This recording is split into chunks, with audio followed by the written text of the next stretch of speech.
పరిపాలన చేతకాకపోతే ముఖ్యమంత్రి రేవంత్ రెడ్డి తన పదవికి రాజీనామా చేయాలని ఏబీవీపీ జిల్లా కన్వీనర్ ఆదిత్య డిమాండ్ చేశారు. పెండింగ్ లో ఉన్న ఫీజు రియంబర్స్మెంట్, స్కాలర్షిప్ బకాయిలను వెంటనే విడుదల చేయాలని డిమాండ్ చేస్తూ సిద్దిపేటలో ముఖ్యమంత్రి రేవంత్ రెడ్డికి పిండ ప్రదాన కార్యక్రమం నిర్వహించారు.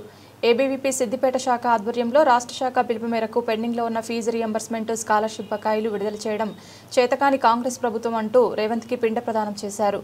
ఈ సందర్భంగా ఏబీవీపీ సిద్దిపేట జిల్లా కన్వీనర్ సావుల ఆదిత్య మాట్లాడుతూ ఎన్నికలకు ముందు పెండింగ్ లో ఉన్న 8,500 కోట్ల ఫీజు రియంబర్స్మెంట్, స్కాలర్షిప్ బకాయిలను విడుదల చేస్తామని గొప్పలు చెప్పి గద్దెనెక్కిన కాంగ్రెస్ ప్రభుత్వం ఏర్పడి 21 నెలలు గడుస్తున్నా కనీసం రాష్ట్రంలో విద్యాశాఖ మంత్రి నియమించకుండా విద్యాశాఖను స్వయంగా నేనే చూస్తున్నానని గొప్పలు చెప్పుకునే సీఎం రేవంత్ రెడ్డి నీకు పేద మధ్యతరగతి విద్యార్థులు కనబడడం లేదా అని ప్రశ్నించారు.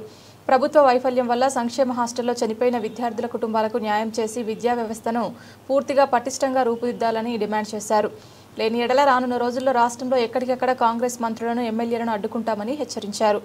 ఈరోజు అఖిల భారతీయ విద్యార్థి పరిషత్ ఏబీవీపీ రాష్ట్ర శాఖ పిలుపు మేరకు ఈ యొక్క సిద్దిపేట నడివొడ్డున ఈ యొక్క సీఎం రేవంత్ రెడ్డికి పిండం పెట్టడం జరిగింది.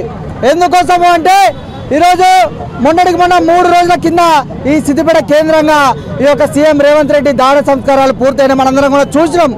ఎందుకు ఈ యొక్క పరిస్థితి దుర్మార్గమైనటువంటి పరిస్థితి వచ్చింది అంటే విద్యార్థులకు ఈరోజు తెలంగాణ రాష్ట్రంలో పెండింగ్ లో ఉన్న స్కాలర్షిప్, ఫీజు రియంబర్స్మెంట్ బకాయిలను విడుదల చేయమంటే నిమ్మకు నీరెత్తినట్టుగా, దున్నపోతుమైన వానబడ్డట్టుగా వ్యవహరిస్తూ ఉన్నది కాంగ్రెస్ ప్రభుత్వం. ఈరోజు విద్యార్థులు గురుకులాలలో, సంక్షేమ హాస్టళ్లలో చనిపోతూ ఉన్నారు. మీ ప్రభుత్వంలో సుమారుగా 116 మంది విద్యార్థులు చనిపోయారయ్యా, వీళ్ళకి న్యాయం చేయండి అని అడిగితే ఏ ఒక్కరు కూడా పట్టించుకోకుండా వాళ్ళ పార్టీ ఎన్నికలపైన వాళ్ళే విమర్శలు చేసుకొని కాలయాపన చేస్తూ ఉన్నారు. ఈ యొక్క విద్యాశాఖను నేను చూస్తున్నాను గొప్పగా చెప్పుకునే సీఎం రేవంత్ రెడ్డి గారు విద్యాశాఖను పూర్తిగా నిర్వీర్యం చేసినటువంటి పరిస్థితి. ఈరోజు తెలంగాణ రాష్ట్రంలో ఎలాంటి పరిస్థితి ఉన్నది విద్యార్థులు అంటే పెనం మీద నుంచి వెళ్ళిపోయి పొయ్యిలో పడ్డటువంటి పరిస్థితి. గత ప్రభుత్వాలు కూడా విద్యా వ్యవస్థను పూర్తిగా నిర్వీర్యం చేసినాయి. ఇప్పుడున్నటువంటి కాంగ్రెస్ ప్రభుత్వం కూడా విద్యార్థులు చనిపోతూ ఉన్నా కూడా పట్టించుకోకుండా విద్యార్థుల శివాల మీద రాజకీయాలు చేస్తూ ఉన్నారు. ఈరోజు విద్యార్థి పరిషత్ ఈ సందర్భంగా ఒకటే డిమాండ్ చేస్తూ ఉన్నది, పెండింగ్ లో ఉన్న స్కాలర్షిప్, ఫీజు రియంబర్స్మెంట్ బకాయిలను వెంటనే విడుదల చేయాలి. గురుకులాలలో చనిపోయినటువంటి విద్యార్థులకు న్యాయం చేయాలి. ఈ యొక్క విద్యాశాఖ మంత్రిని నియమించండి. విద్యా వ్యవస్థను బలపరచండి.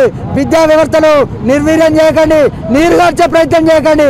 విద్యా వ్యవస్థను పటిష్టంగా నిర్మించాలని చెప్పేసి విద్యార్థి పరిషత్ డిమాండ్ చేస్తూ ఉన్నది. ఈరోజు సిద్దిపేట కేంద్రంగా నీకు పిండం పెట్టడం గుర్తుంచుకో రేవంత్ రెడ్డి. రానున్న రోజుల్లో నీకు శవయాత్ర తీసినట్టుగా, ఇక్కడ పిండం పెట్టినట్టుగా నిన్ను కూడా బట్టలిప్పి రోడ్డు మీద ఉరికిస్తామని చెప్పి హెచ్చరిస్తా ఉన్నాం ఈ కాంగ్రెస్ ప్రభుత్వానికి, సీఎం రేవంత్ రెడ్డికి. విద్యార్థి పరిషత్ జిందాబాద్.